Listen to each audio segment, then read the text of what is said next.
Flight Sergeant Tota Nimizu pushes his Ki-84 Hayate into a steep climb over Tokyo. The scramble order came minutes ago. American aircraft approaching. Many of them, he expects B-29 super fortresses, the silver monsters that have been burning Japanese cities for months. His squadron will attack the bombers before their Navy fighter escorts can respond. Then he sees them, single-engine fighters. Sleek, bubble-canopied, invasion-striped. Not carrier-based Navy Hellcats with their limited range. Land-based Army fighters, Mustangs, dozens of them, flying over Tokyo Bay as casually as if they owned Japanese airspace. April 7th, 1945. The sight shocks Nimizu to his core. His commanders assured him this was impossible. American fighters couldn't reach Japan from their island bases. The distance was too great. 750 miles of open ocean. No single-engine fighter had that range. The calculations were definitive. Tokyo was safe from American fighter attack. Yet, there they are. Silver Mustangs with distinctive checkerboard markings. Flying escort for B-29 seconds, attacking industrial targets. Operating over the imperial capital itself. The physical impossibility made real. Nimizu's radio crackles. Other pilots reporting the same impossible sight. Confusion in their voices. Disbelief. The carefully constructed assurances from high command shattering in seconds. He knows what this means, even before engaging. If American fighters can reach Tokyo, if they can escort bombers deep into Japanese territory, if they have fuel to fight and return home, then Japan has lost control of its own airspace. The war is over. Everything else is just dying. But duty demands he attack anyway. Nimizu rolls his Ki-84 into position. The Hayate is Japan's best fighter. Fast, maneuverable, heavily armed with 30mm cannons. He has 60 hours of flight time. Minimal gunnery training. Fuel that makes his engine smoke even at full throttle. The Americans diving toward him have 600 hours of training. Unlimited ammunition for practice, 100-octane fuel, 6 reliable machine guns, complete confidence in their aircraft and their mission. The mathematics are already written. The outcome predetermined. What happens in the next minutes will demonstrate the vast gulf between two nations' industrial capabilities, will show why American factories producing 20 P-51 seconds daily overwhelm Japanese production of 20 Ki-84 seconds monthly, will prove that in modern warfare, technological superiority multiplied by mass production equals victory. Major James Tapp, leading the American formation, spots the climbing Japanese fighters. He smiles inside his oxygen mask. The enemy is struggling to reach altitude. Their engines trailing dark exhaust, their formations ragged. His Merlin engine sings smoothly. His Laminar flow wings slice through thin air effortlessly. His ammunition counters show 1,940 rounds ready. He keys his radio, tally-ho. Bandits climbing through Angels 2 to 5. Let's go to work. The shock has only begun. The mission briefing started at 0400 hours on Iwo Jima. 91 North American P-51D Mustangs from the 15th and 21st Fighter Groups would escort 103 B-29 superfortresses to targets around Tokyo. Round-trip distance, 1,500 miles. Flight time, 8 hours. Over open ocean in single-engine fighters. 2 years earlier, military planners called this impossible. The tyranny of distance protected Japan. No fighter had the range to escort bombers from island bases to the home islands. B-29 seconds flew alone and vulnerable. Japanese interceptors attacked without opposition. Then came the P-51D with external drop tanks. The mathematics changed everything. Internal fuel capacity, 269 gallons. 2 external 110-gallon drop tanks, 220 gallons. Total, 489 gallons. Range with careful fuel management, 2,000 miles. The Packard V-1650-7 engine made it possible. A license-built Rolls-Royce Merlin 66 with two-stage supercharger delivering 1,695 horsepower at takeoff, rising to 1,720 with water injection in emergency war power. But the secret was cruise efficiency. At economical settings, the Merlin consumed just 65 gallons hourly while maintaining 280 miles per hour. The Laminar flow wing, designed by North Americans Edgar Schmood, reduced drag by 35% compared to conventional airfoils.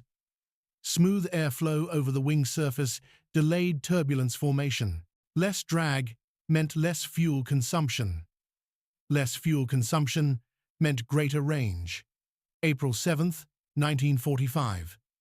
The Mustangs launched at 0700 hours, climbing gradually to 25,000 feet. Engines automatically adjusting fuel mixture as altitude increased. Superchargers seamlessly transitioning from low to high blower. Everything working perfectly because American quality control ensured it would. Mount Fuji appeared through morning haze. The distinctive snow-capped peak serving as navigation checkpoint. Pilots checked compasses, airspeed indicators, fuel gauges, everything normal. The impossible becoming routine. Major James Tapp gripped his control stick lightly. 6 wing-mounted 50-caliber M2 Browning machine guns loaded with armor-piercing incendiary rounds. Early model P-51Ds carried 2,800 rounds total, 500 per inboard gun, 270 for center and outboard positions. Later variants reduced this to 1,800, 80 rounds for improved reliability. Either way, more than enough ammunition. At 0730 hours, radar detected Japanese interceptors scrambling. Over 100 fighters climbing to meet the formation. Tapp ordered drop tanks released. The silver auxiliary tanks tumbled earthward, glinting in morning sun. Bounced across rice paddies. The Mustangs were now committed. No turning back, fight or die. Japanese pilots climbing toward them experienced their first shock. These weren't Navy Hellcats or Corsairs launched from carriers, land-based Army fighters that had somehow crossed 750 miles of ocean, operating over Tokyo itself. Flight Sergeant Nimizu would later recall, "When we were told enemy fighters approached Tokyo, we thought it must be mistake. When I saw the Mustangs with my own eyes, I thought I was dreaming. Our commanders assured us American fighters could never reach Japan from their island bases. Yet there they were. In that moment, I knew the war was truly lost. The psychological impact was immediate and devastating. If American fighters could reach Tokyo, nowhere in Japan was safe. The home islands lay exposed. Distance no longer provided protection. The impossible had become real. American industrial might and technological innovation had made routine what Japanese planners considered fantasy. The shock would only deepen. The P-51 Mustang story begins in 1940 with British desperation. The Royal Air Force needed fighters, immediately, in quantity. British factories couldn't produce enough Spitfires and Hurricanes. The RAF approached North American Aviation about building Curtiss P-40 Warhawks under license. North American's chief designer, Edgar Schmood, counter-proposed, "We can design something better in the same time frame." 117 days later, the prototype rolled out, the NA-73X. Sleek, low drag, revolutionary. Powered by an Allison V1710 engine, it showed promise but lacked high-altitude performance. The Allison's single-stage supercharger couldn't maintain power above 15,000 feet. Then came British innovation. Rolls-Royce test pilots flew the Allison-powered Mustang and immediately recognized potential. What if we installed a Merlin engine? The two-stage supercharged Merlin 61, maintaining sea-level power to 30,000 feet. The transformation was dramatic. Good fighter became exceptional. The Merlin-powered P-51B entered service in late 1943. Escort missions over Germany proved the concept. Mustangs could fly from England to Berlin and back, something Luftwaffe planners thought impossible.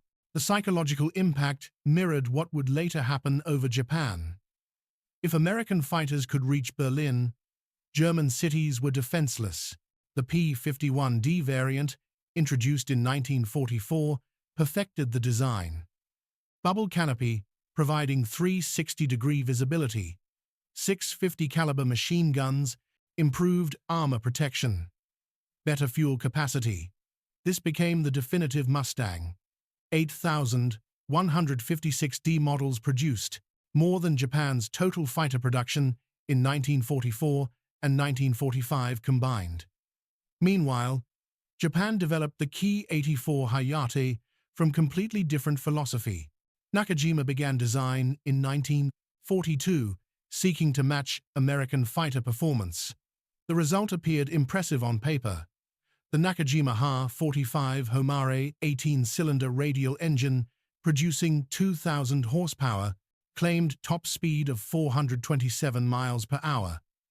Heavy armament of 30mm and 20mm cannons. The Ki-84 entered service June 1944. Too late. In too few numbers. With too many problems, the philosophical differences were fundamental. North American aviation built Mustangs using automotive industry mass production techniques. Assembly lines, running 24 hours daily. Interchangeable parts from multiple contractors. Statistical quality control, ensuring consistency. Peak production, 20 aircraft per day from one factory. Nakajima built Ki-84 seconds, using traditional Japanese methods.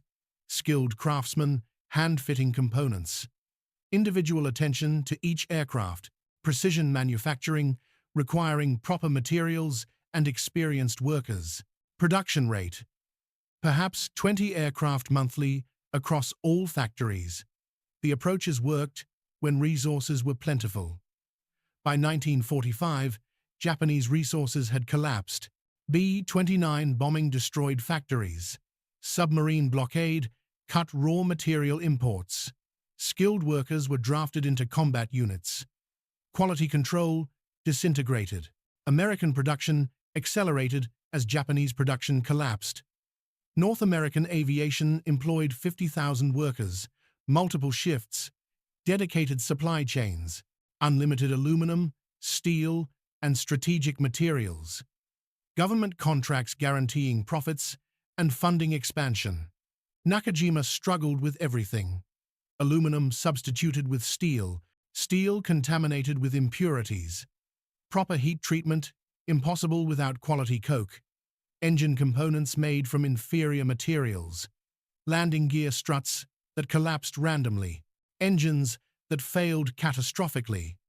The P-51D represented American strengths. Innovation, mass production, standardization, continuous improvement. Every Mustang performed identically. Any part fit any aircraft. Maintenance was straightforward. Pilots trusted their machines absolutely. The Ki-84 represented Japanese weaknesses. Over-engineering, resource constraints, quality collapse, desperate improvisation. Performance varied wildly between aircraft. Parts required hand-fitting. Maintenance was nightmare. Pilots flew knowing their aircraft might fail. The two fighters would meet over Tokyo. The outcome was predetermined by decisions made years earlier in boardrooms and factories thousands of miles from the battlefield. Industrial capacity would determine victory. Not courage, not spirit, not tactical brilliance, Just mathematics. American abundance versus Japanese scarcity. The story of the Pacific War compressed into two fighters. The Merlin engine was Britain's gift to America's best airframe. Rolls-Royce had been building the Merlin since 1935, refined through countless iterations. The Merlin 66, powering the P-51D, represented a decade of development. Its secret was the two-stage, two-speed supercharger working in series with an intercooler. Here's how it worked. Air entered the first-stage impeller, compressed to higher pressure. This compression heated the air, reducing density. The intercooler cooled the compressed air using radiator coolant.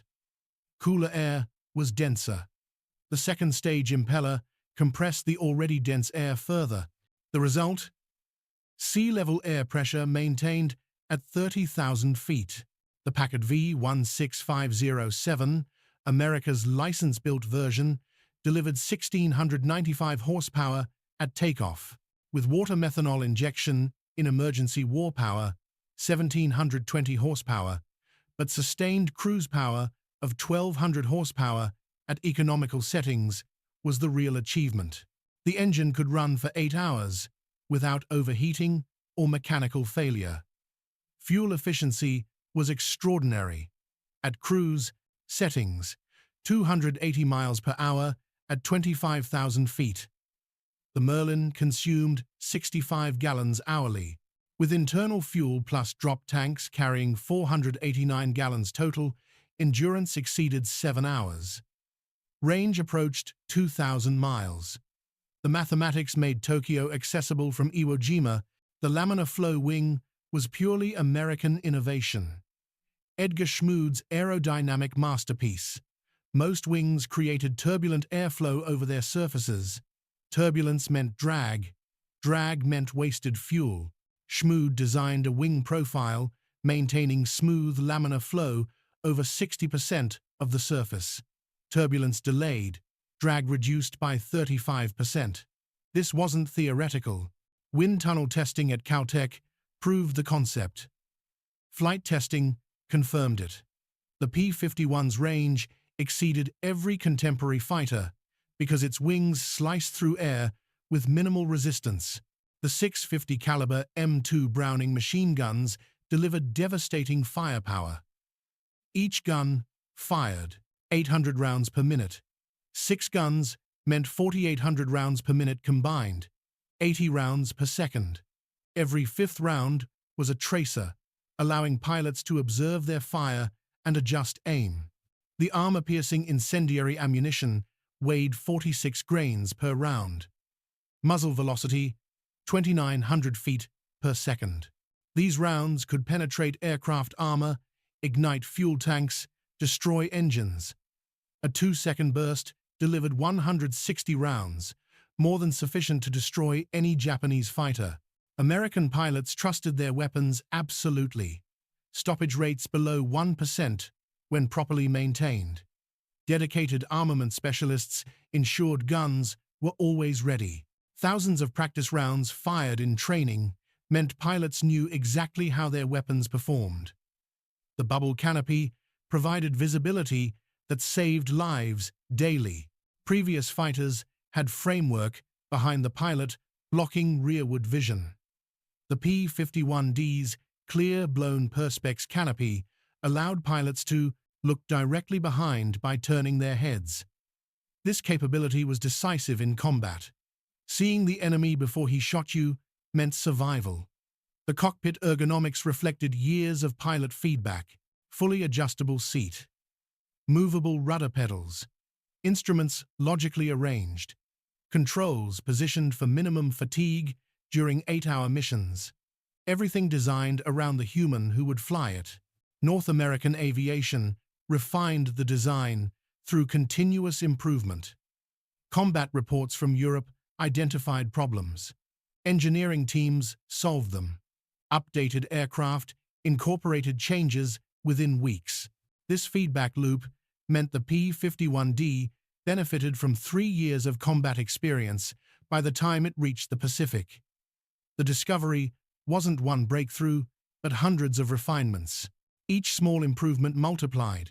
The Merlin's efficiency, the Laminar wing's low drag, the reliable guns, the excellent visibility, the thoughtful ergonomics. Together, they created an aircraft that could fly 1,500-mile combat missions routinely. The Japanese had nothing comparable.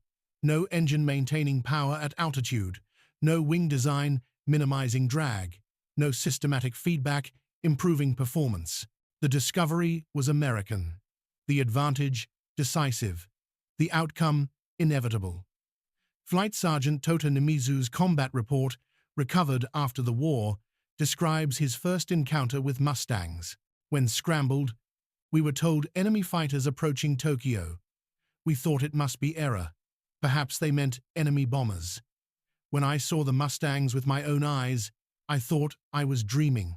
It was impossible. Our commanders had assured us that no American fighter could reach Japan from their island bases. Yet there they were, dozens of them, flying as if they owned our sky. In that moment, I knew the war was truly lost. The psychological shock was universal among Japanese pilots that April 7th morning. Lieutenant Masao Itagaki of the 244th Sentai experienced the same disbelief. Squadrons scrambled from Chofu Airfield, expecting to intercept unescorted B-29 seconds. Instead, they found Mustangs, land-based Army fighters operating 750 miles from their base. The sight shattered carefully, maintained illusions about Japan's defensive capabilities. Captain Yoshio Yoshida of the 47th Sentai wrote in his diary that evening, "The appearance of American fighters over Tokyo has shattered our confidence completely. We were told the B-29 seconds were vulnerable without escort, that their fighters could never reach so far. Now we see Mustangs over the palace itself, strafing our airfields in broad daylight, shooting down our best pilots as if they were beginners. How can we defend the Emperor when the enemy's fighters roam freely over the sacred homeland?" The reaction among Japanese civilians was equally devastating. They could see the silver Mustangs flying overhead, could hear the gun battles, could watch Japanese fighters falling in flames. Wind protecting Japan was exposed as hollow lie. If American fighters controlled Japanese airspace, what else had been lies? American pilots experienced opposite reactions. Major James Tapp reported, "They came at us in the traditional three-plane Shotai formation, but their coordination was poor. The flight leader would commit to an attack, but his wingmen often failed to follow through. They seemed hesitant, perhaps low on fuel or ammunition, or simply inexperienced. We dove through them, with 100-mile-per-hour speed advantage, fired quick bursts, and Zoom climbed back to altitude before they could react." Lieutenant Jerry Yellen described Japanese opposition as increasingly desperate and ineffective. The enemy pilots showed courage, but lacked training, experience, and most critically, confidence in their aircraft. The reaction statistics told the story brutally. Mission: 26 Japanese aircraft destroyed, 1 probable, 5 damaged. American losses: 2 P-51 seconds, 1 pilot. 13-to-1 kill ratio. This wasn't combat between equals. This was technological superiority, demonstrating mathematical inevitability. Subsequent missions showed similar patterns. Japanese pilots scrambling in inferior aircraft with minimal training, facing American veterans in superior machines with unlimited resources. The reactions reflected this disparity: Japanese desperation and disbelief, American confidence and systematic efficiency. Vice Admiral Takejiro Onishi, architect of the kamikaze program, recognized the strategic implications immediately. If American fighters could escort bombers to Tokyo, Japanese industrial production was doomed. Daylight precision bombing would destroy what night incendiary raids had missed. The war was entering its final phase. The reaction among Japanese high command was panic, barely concealed. Planning, futile countermeasures. But no amount of planning could overcome the fundamental reality. American fighters over Tokyo proved Japan had lost control of its airspace, lost the ability to defend its cities, lost the war. The psychological impact exceeded any tactical damage. Every Japanese who saw Mustangs over Tokyo understood what it meant. The empire was defenseless. The divine wind had failed. Surrender was only matter of time. The reaction was complete. Shock giving way to despair, disbelief replaced by terrible certainty. The impossible had become routine. American fighters owned Japanese skies. On paper, the Ki-84 Hayate looked competitive with the P-51D Mustang. Maximum speed, 427 miles per hour under ideal conditions. The Mustang's 440. Close enough. Rate of climb, 4,000 feet per minute. The Mustang's 3,000. Advantage Japan, service ceiling, 37,000 feet. The Mustang's 42,000. Close enough. Armament, 2 30mm cannons and 2 20mm cannons. The Mustang's 650 caliber machine guns, heavier firepower for Japan. The paper specifications suggested near parity. Some Japanese pilots claimed the Ki-84 could outmaneuver the P-51 at certain altitudes, could outclimb it below 15,000 feet, could match it in a dive. The aircraft appeared roughly equivalent. Reality told completely different story. The Ki-84's maximum speed of 427 miles per hour required perfect conditions. High-octane fuel, which Japan didn't have, perfect engine tuning, which deteriorating quality control made impossible. New engine with 0 hours, which meant the first test flight before combat deployment. In actual operations, Ki-84 seconds rarely exceeded 350 miles per hour. Their engines smoking, running rough, consuming oil, threatening catastrophic failure. The fuel situation alone invalidated all performance specifications. American pilots flew with 100-octane aviation gasoline, specially formulated, shipped from Texas refineries, consistent quality guaranteed. Japanese pilots flew with whatever could be scrounged, late-war fuel testing at 80 octane or lower, sometimes 75. This robbed engines of 30% of rated power, caused pre-ignition, destroyed pistons, made published performance figures fantasy. The engine itself revealed the contradiction. The Nakajima Ha-45 Homare theoretically produced 2,000 horsepower, 18 cylinders, fuel injection, 2-speed supercharger, advanced design. But it required precision manufacturing that B-29 bombed factories couldn't maintain. Required quality steel that submarine blockade prevented importing. Required skilled assembly that drafted workers couldn't provide. Late-war Homare engines failed constantly. Cylinder heads cracking, connecting rods breaking, valves burning through, oil consumption excessive, operating temperatures dangerously high. Pilots learned to expect engine failure, planned for it, accepted it as inevitable. The landing gear problems exemplified the quality collapse. Early Ki-84 seconds had reliable landing gear. Later, production used steel with inadequate heat treatment, impurities in the metal, poor quality control. The result? Landing gear struts that collapsed randomly, sometimes on takeoff, sometimes on landing, sometimes just taxiing. Aircraft written off, pilots killed, Japan's desperate situation worsening. The ammunition load revealed another contradiction. Paper specifications showed 400 rounds total, 50 rounds per 30mm gun, 150 rounds per 20mm gun. This sounded adequate. In practice, pilots reported guns jamming after brief bursts. Ammunition quality poor.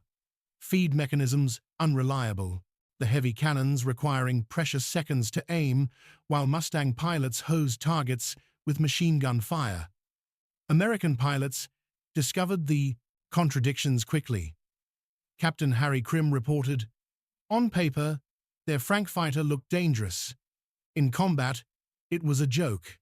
They'd try to climb to our altitude, but their engines would be smoking halfway up. They'd attempt to dive on us, but couldn't match our speed. Their guns were powerful, but they couldn't hit anything, because convergence was off, and ammunition ran out after seconds." The maintenance requirements showed the deepest contradiction. The Ki-84 required extensive care, complex engine adjustments, frequent inspections, skilled technicians, proper tools, quality spare parts. Japan had none of these. Ground crews improvised desperately, made parts by hand, used substitute materials, kept aircraft flying through willpower alone. The contradiction was fundamental. Japan designed a fighter matching American specifications, but couldn't manufacture it to standard, couldn't fuel it properly, couldn't maintain it adequately, couldn't support it logistically. The aircraft existed, more on paper than in effective operational reality. Major James Tapp's combat report from April 7th describes the first engagement systematically. At 09:15 hours, approximately 30 bandits observed climbing through Angels 2-0. Identified as mixed force, including Frank, Oscar, and Tojo fighters. We had altitude advantage at Angels 2-5. I led my flight into diving attack, achieving indicated 450 miles per hour. The mathematics of the engagement were brutal. American Mustangs dove from 25,000 feet at 450 miles per hour. Japanese fighters climbing through 20,000 feet at perhaps 300 miles per hour. The closure rate, 750 miles per hour. This meant combat happened in seconds. Japanese pilots had no time to react, maneuver, or respond effectively. Tapp continued. I selected leading Frank as primary target. Opened fire at 400 yards with 2-second burst. Observed strikes on wing, root, and fuselage. Enemy aircraft rolled inverted and entered uncontrolled spin. Did not observe recovery. Claimed as destroyed. 2 seconds of fire. 160 rounds from 6 machine guns. The Frank disintegrated. Tapp's wingman confirmed the kill. The flight continued attacking. 5 more Japanese fighters destroyed in the next 10 minutes. The Americans climbed back to altitude. The Japanese struggled to follow. Their engines couldn't maintain power. Their pilots couldn't match the dive-zoom-climb cycle that American energy tactics demanded. The first mission statistics told the story completely. 91 Mustangs escorting 103 B-29 seconds. Over 100 Japanese interceptors scrambled. Result: 26 Japanese aircraft confirmed destroyed. 1 probable, 5 damaged. American losses: 2 P-51 seconds, 1 pilot, 13-to-1 kill ratio.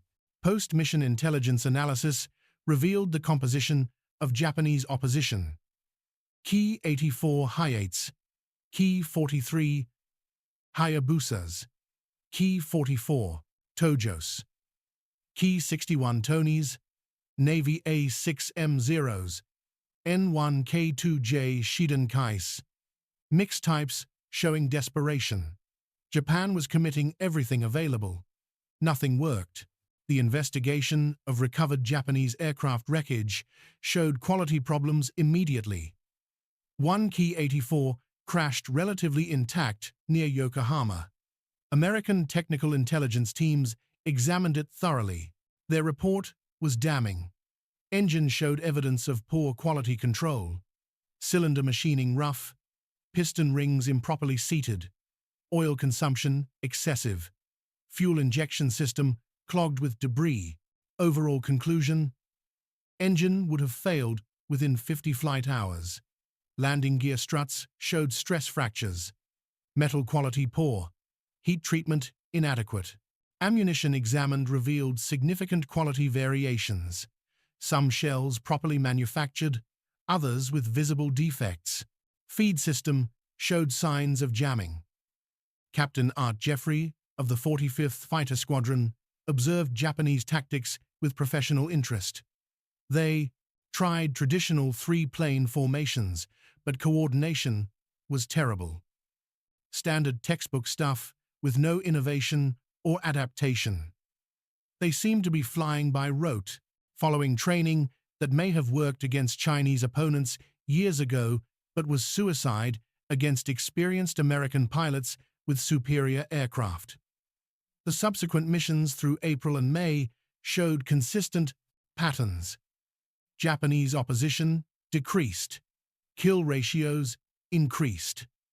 By late April, ratios of 20-1 or 30-1 became common, not because American pilots improved, but because Japanese pilot quality collapsed. The investigation revealed several factors.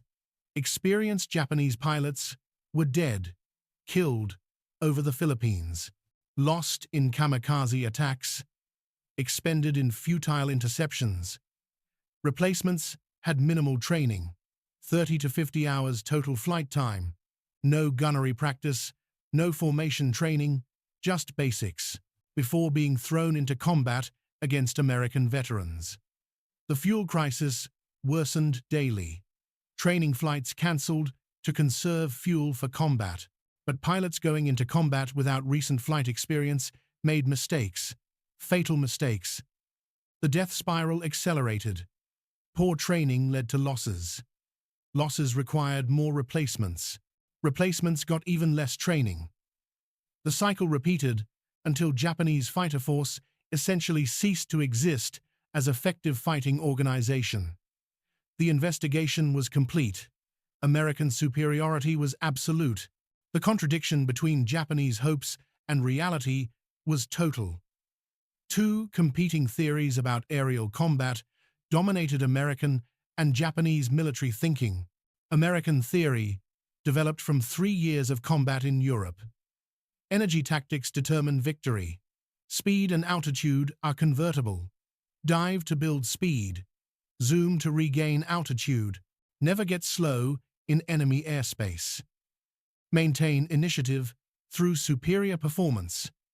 Use teamwork and mutual support. Overwhelm opponents with technology and training. This theory was built on physics and mathematics. The P-51D's superior power-to-weight ratio meant it could dive faster and climb higher than Japanese fighters. American pilots trained extensively in boom and zoom tactics. Dive through enemy formations at high speed. Fire quick bursts. Extend away before enemies react. Climb back to altitude using excess speed. Repeat until enemy destroyed or forced to disengage. Japanese theory, inherited from early war success against Chinese forces. Maneuverability determines victory. Turn tighter than the enemy. Get on his tail. Shoot him down in dogfight. Pilot skill and aircraft agility trump speed and altitude. The samurai spirit of individual combat remains supreme.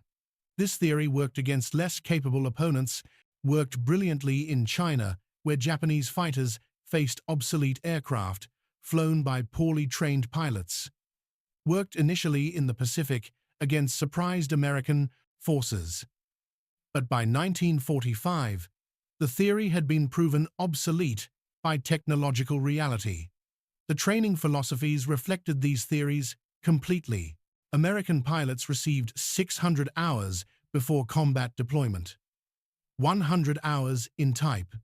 Extensive gunnery practice firing thousands of rounds. Formation flying until second nature. Energy management drilled constantly. Navigation training for long overwater flights. Instrument flying for all weather conditions.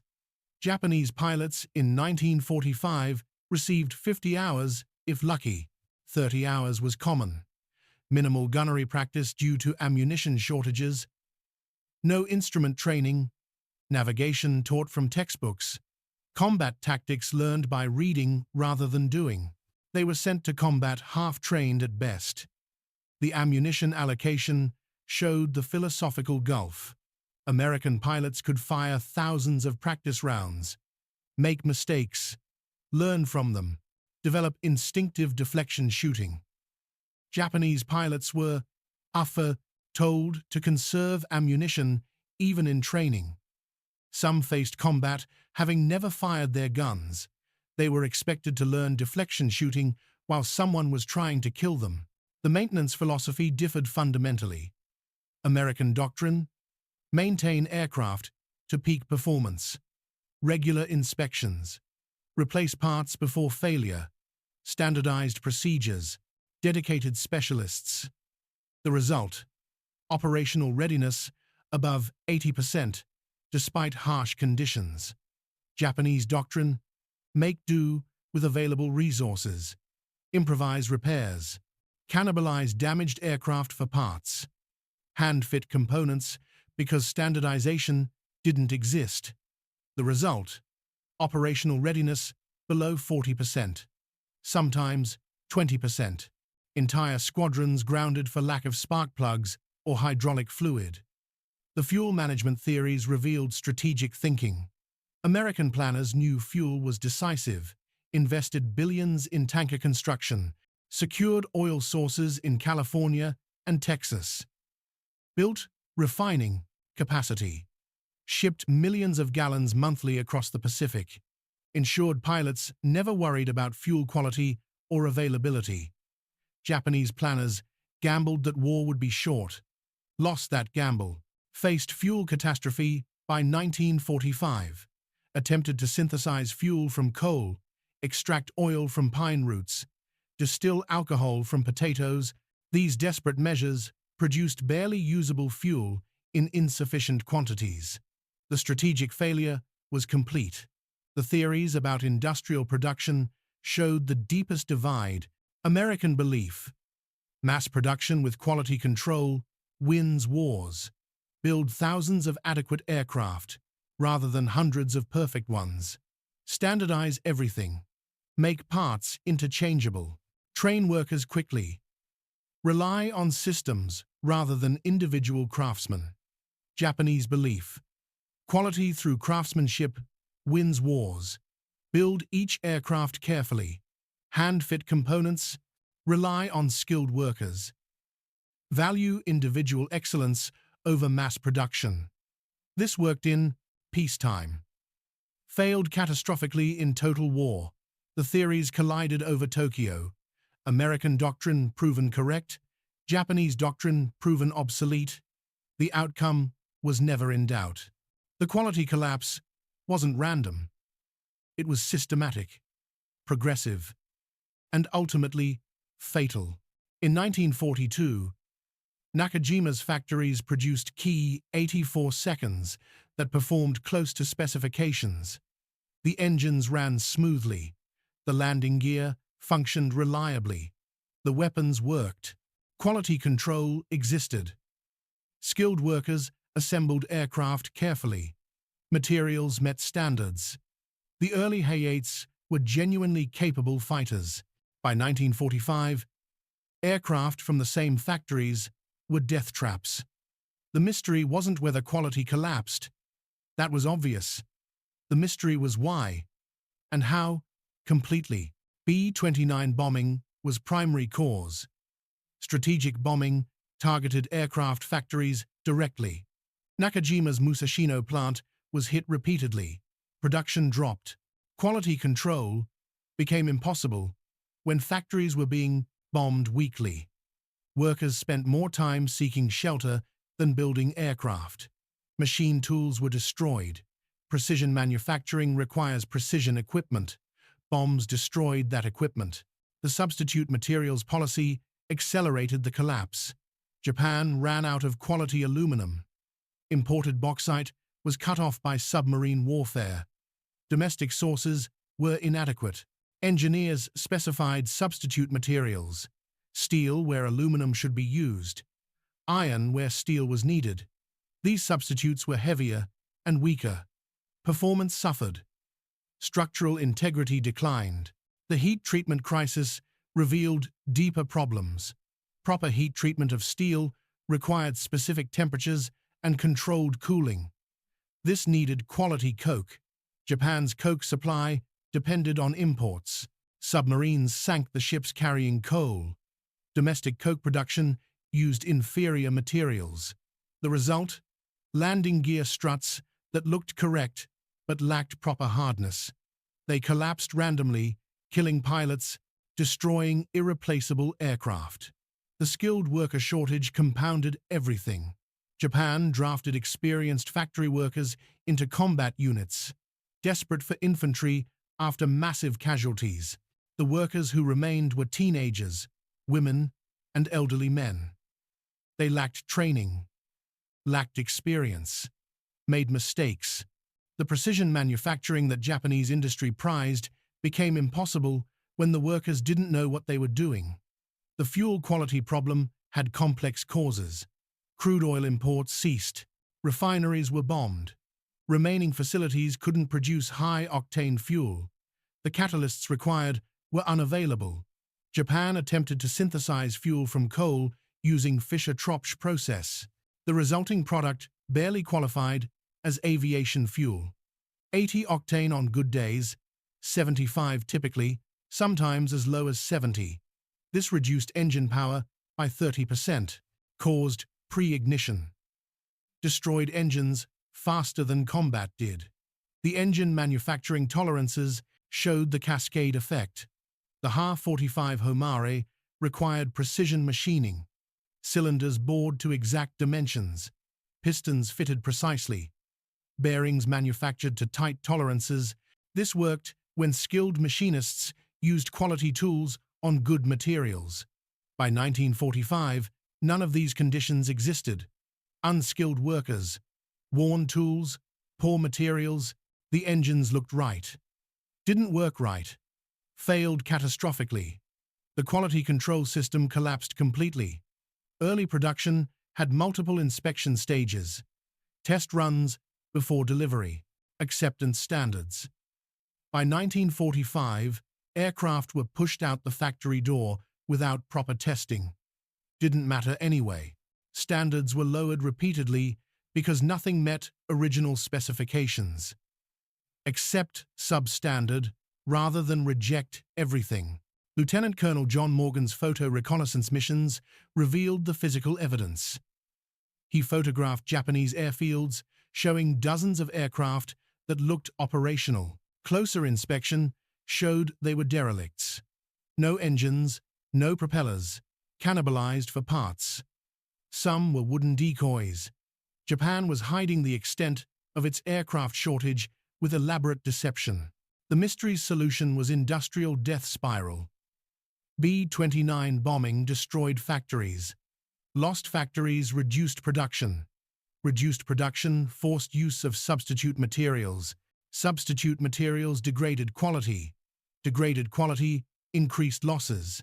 Increased losses required more production. More production, with fewer resources, degraded quality further. The cycle repeated until collapse. American intelligence documented the progression. Early 1944. Key 84 seconds performed well. Mid-1944. Performance declining. Reliability problems emerging. Early 1945. Significant quality issues. Frequent failures. Mid-1945. Barely airworthy. Chronic malfunctions. The trajectory was clear and irreversible. The deeper mystery was why Japanese command continued. They knew the aircraft were defective. New pilot training was inadequate. New fuel was destroying engines. Yet they kept sending men to die in machines that betrayed them. Desperation, honor, refusal to admit defeat. The mystery of human decision-making under impossible circumstances. The appearance of P-51 Mustangs over Tokyo on April 7th changed everything. Strategic implications were immediate. B-29 superfortresses could now bomb in daylight with fighter escort. Night incendiary raids had been devastating. Daylight precision bombing was surgical. American bombardiers could target specific factories, rail yards, power plants. Japan's remaining industrial capacity faced systematic destruction. The mathematics were inescapable.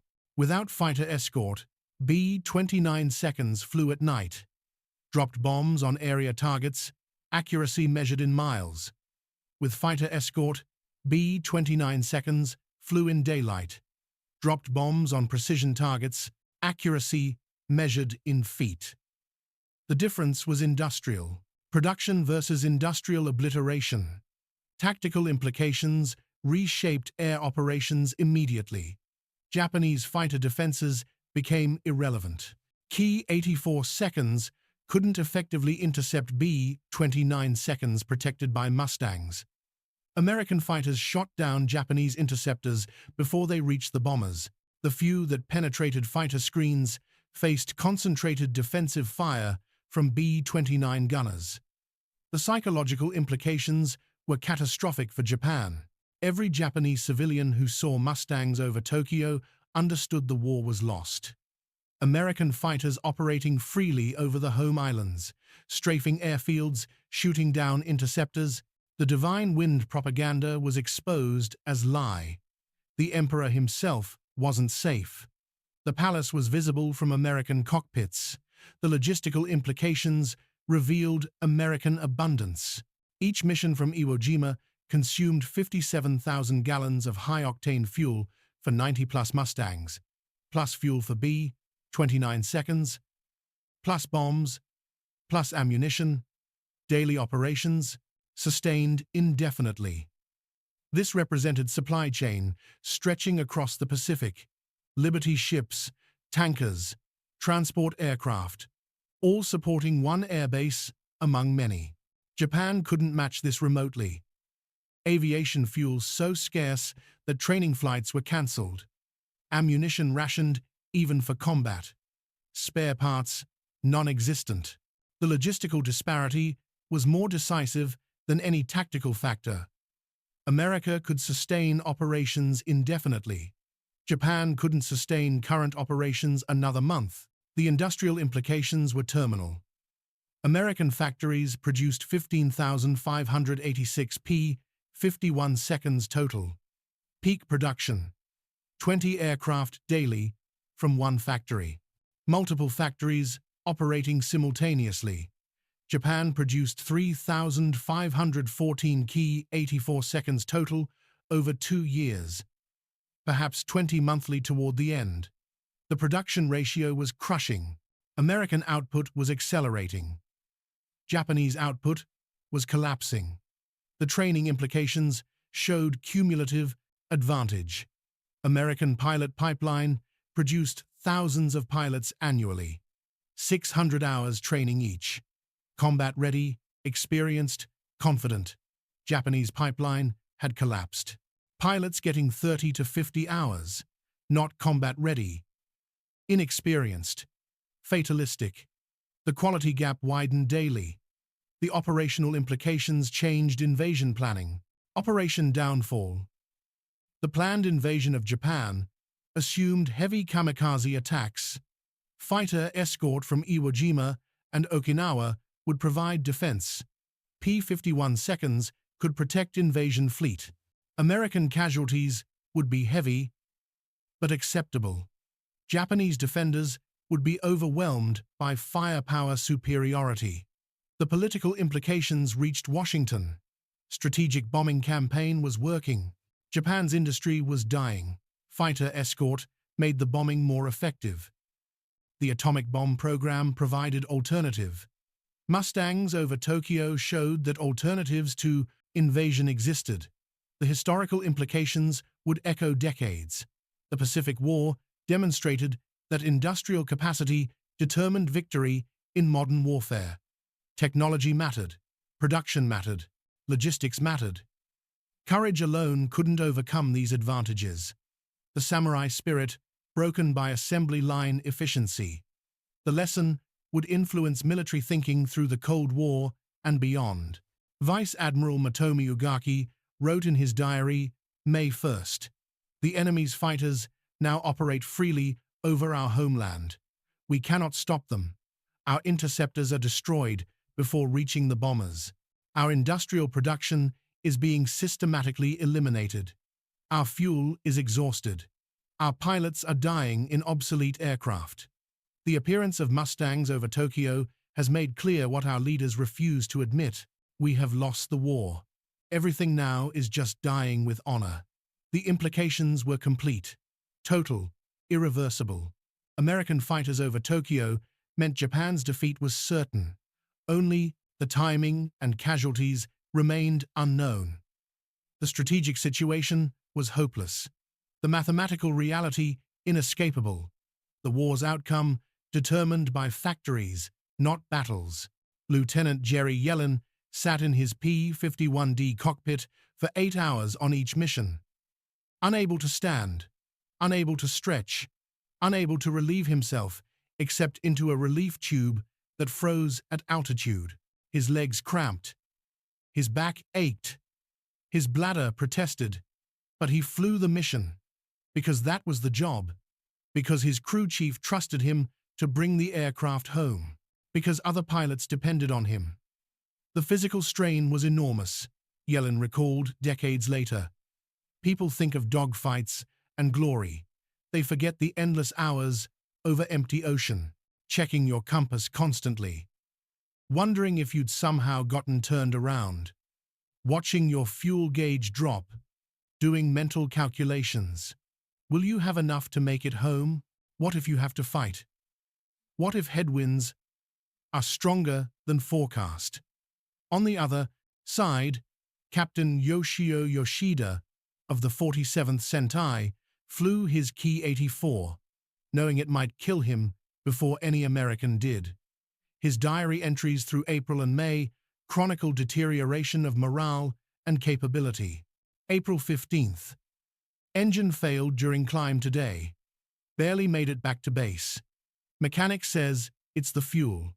Nothing he can do. April 23rd. We lost 4 pilots yesterday, only 1 to enemy fire.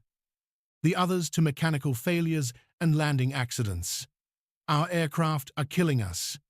May 5th. I have 60 hours total flight time. Today I led a flight against Mustangs, whose pilots have hundreds of hours. We are sending children to die. I am 23 years old, and I am the experienced pilot. It was living with technological disparity. American pilots flew missions knowing their aircraft worked. Their engines were reliable, their guns functioned, their radios communicated clearly, their navigation equipment was accurate. If forced down, rescue, submarines would search for them. They had life rafts with working radios.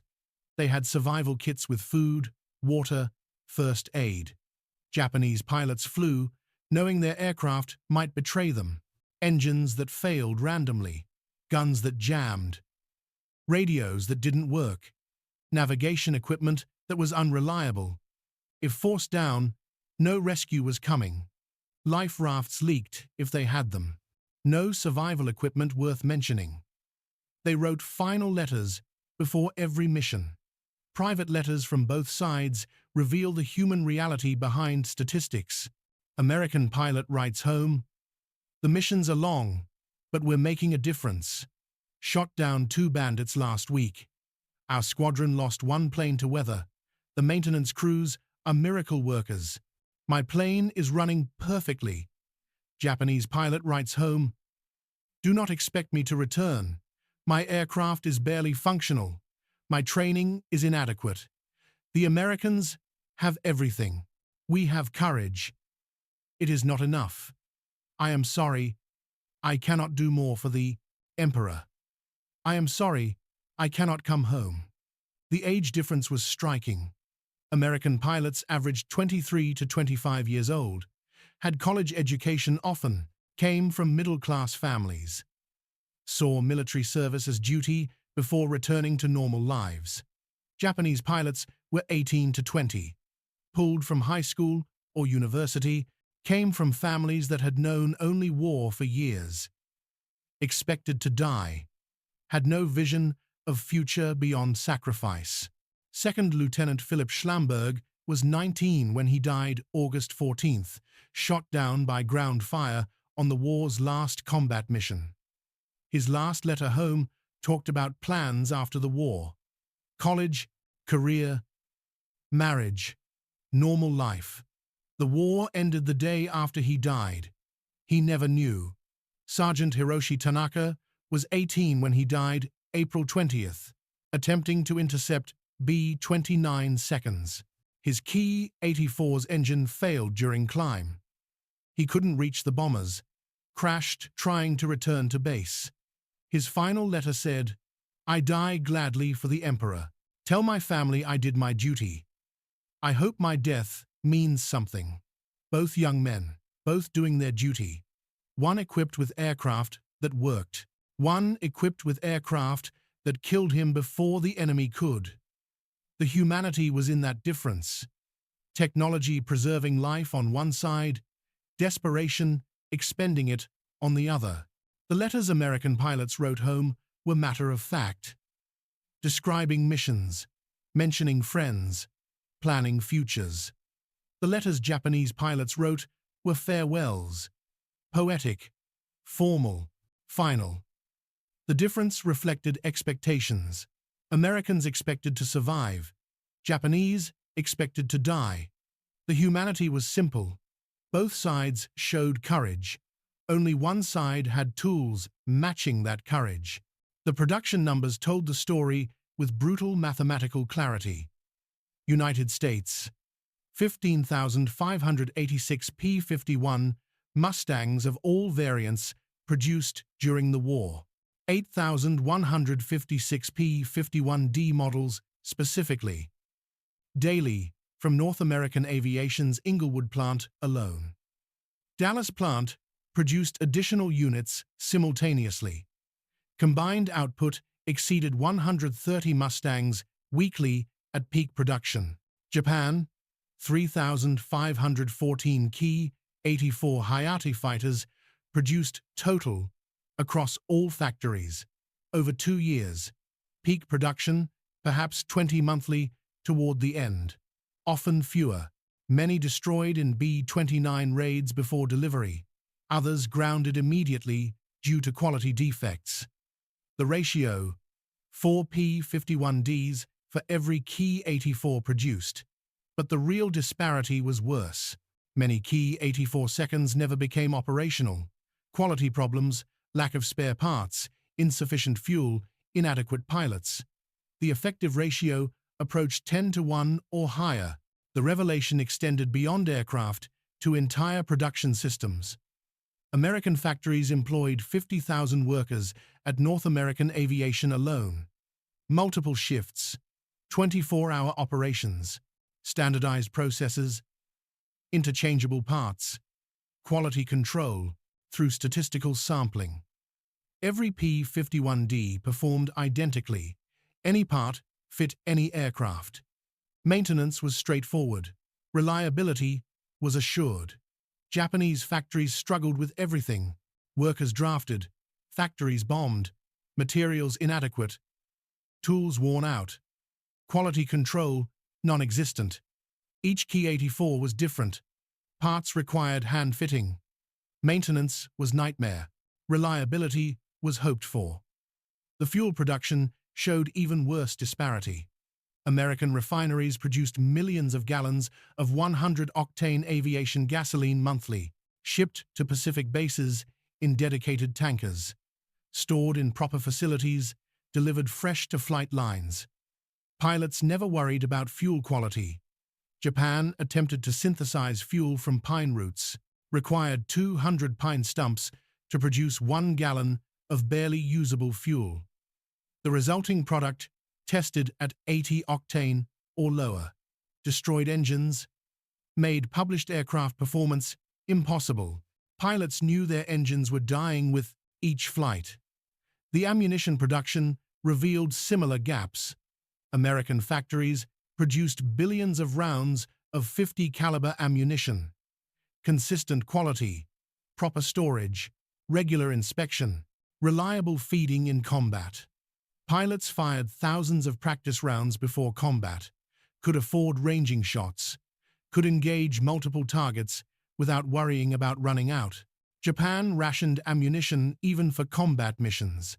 Pilots told to fire only when certain of hits. Many went into combat having never fired their guns. The 30mm and 20mm cannon ammunition was inconsistent quality, fed poorly, jammed frequently. The heavier firepower on paper meant little when guns didn't work reliably. The pilot training pipeline showed the cumulative effect. United States trained 30,000 pilots annually by 1945, each receiving 200 to 300 hours before advanced training.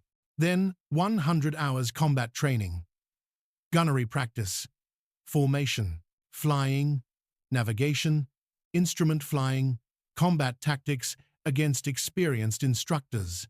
They arrived at operational units fully prepared. Japan's training program had collapsed. New pilots received 50 hours if lucky. 30 hours was common. No gunnery practice, no instrument training, navigation learned from textbooks, combat tactics from manuals. No experienced instructors because they were all dead or flying missions. The replacement pilots were sacrificial lambs. Everyone knew it. They flew anyway because duty demanded. The maintenance statistics showed operational reality.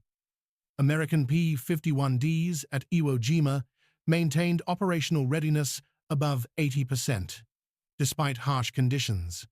Salt air, volcanic dust, coral runways. Ground crews performed miracles. Engine changes in 4 hours. Battle damage repaired overnight. Standardized parts flown in regularly. The aircraft were always ready. Japanese key 84 seconds suffered operational readiness below 40%. Entire squadrons grounded for lack of spark plugs, hydraulic fluid, tires. The complex Ha-45 engine required parts that didn't exist. Skilled mechanics who were drafted, proper tools that were lost. Aircraft sat idle while pilots died in whatever could fly. The revelation was complete. American industrial supremacy had produced overwhelming advantage. The P-51D represented that supremacy. Reliable, capable, available in massive quantities, supported by unlimited logistics, flown by well-trained pilots, the Ki-84 represented Japanese desperation. Unreliable, unsupported, available in inadequate numbers, flown by undertrained pilots who knew they were doomed. The mathematical reality was inescapable. The war's outcome was predetermined by production statistics, compiled years before the first Mustang appeared over Tokyo. Lieutenant Jerry Yellen flew the last combat mission of World War II on August 14, 1945. His wingman, Second Lieutenant Philip Schlamberg, 19 years old, was shot down by ground fire near Nagoya, became the last American combat casualty. The war ended officially the next day. Japan surrendered. The atomic bombs over Hiroshima and Nagasaki had made the decision inevitable. But the B-29 seconds that delivered those bombs flew without fighter escort, not because escort was unavailable, but because it was unnecessary.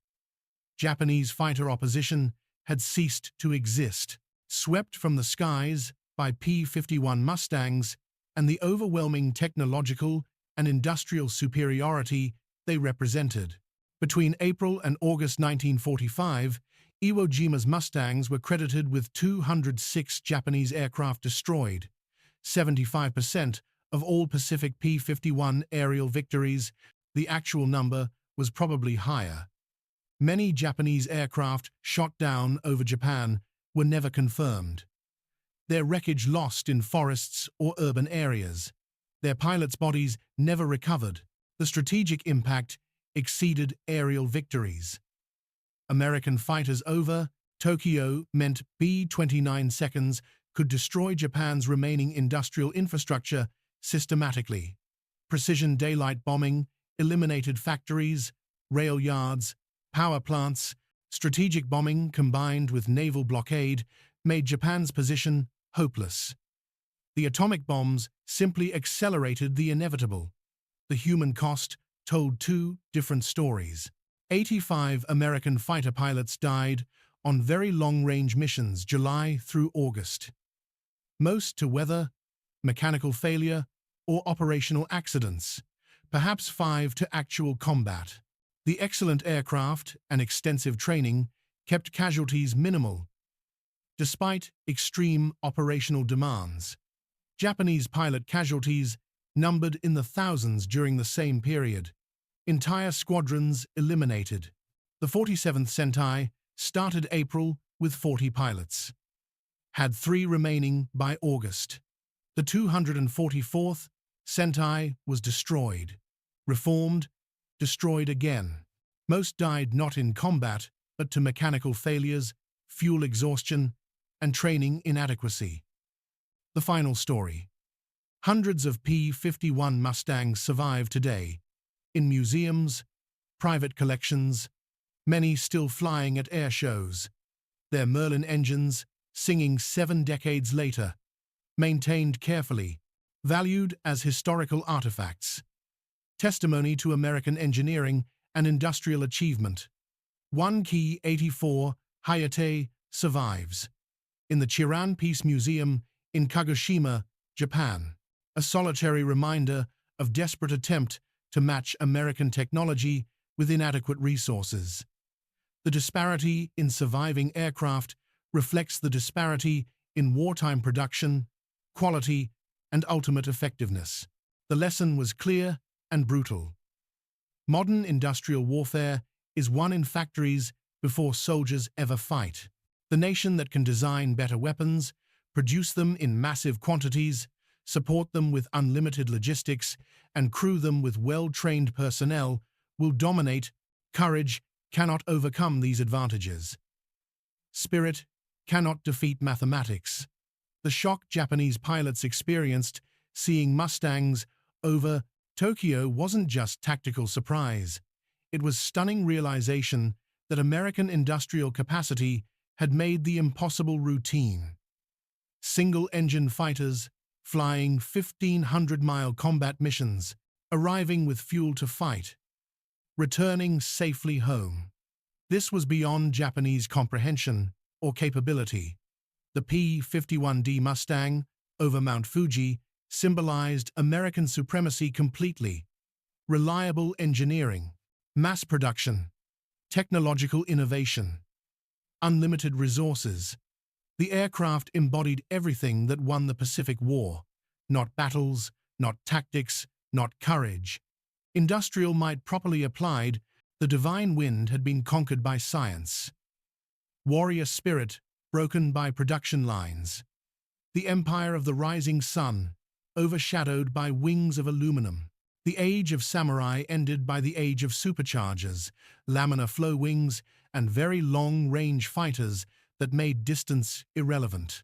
Admiral Isoroku Yamamoto reportedly said after Pearl Harbor, "I fear all we have done is to awaken a sleeping giant and fill him with a terrible resolve."